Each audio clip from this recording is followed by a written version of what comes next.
Out and அவுட்டாக ஒரு comedy ஃபிலிம்னு எழுதும்போது ரைட்டிங்லையும் screen பிளேலையும் இருக்கும்போது அந்த தொய்வு ஏற்படக்கூடாது, அந்த அப்ஸ் அண்ட் டவுன்ஸ் வச்சுக்கணும், இந்த சீனுக்கு அப்புறம் இந்த சீனை ஒரு கேப் வச்சுட்டு ஒரு காமெடி வந்து எலிவேட் பண்ணும் அப்படின்ற ஒரு நிறைய மண்டுக்குள்ள ப்ரெஷர் இருக்கும்ல சார். அது எப்படி நீங்கள் ஒவ்வொன்றும் ஹேண்டில் பண்ணுறீங்க? இல்லை ஒரு படத்துலையும் அந்த ஒரு காமெடி சீன்ஸ்ன்றது ஒன்று மைனூட்டாக தெரியுது, அது மார்க் பண்ணுற மாதிரி. அது எப்படி சார் நடக்குது அது உங்களோட படங்களில்?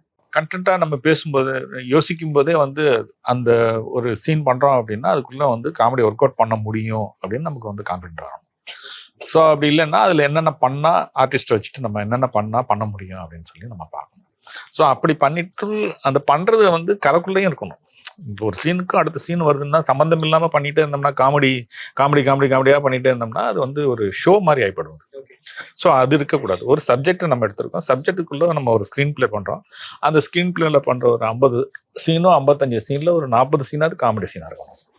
ஸோ அந்த 40 சீனும் வந்து நம்ம அந்த மூடில் பண்ணிட்டு போகணும்.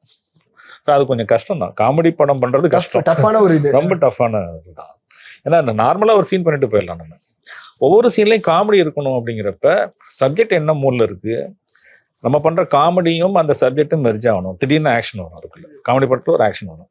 ஆக்ஷன் வந்துச்சுன்னா அடுத்த ஒரு 2 சீன் வந்து நீங்கள் வந்து காமெடி பண்ண முடியாது. நீங்கள் Periyar Maniyamma Institute of Science and Technology, Tanjavur. Mechanical engineering with specialization in energy engineering, robotics and industrial automation.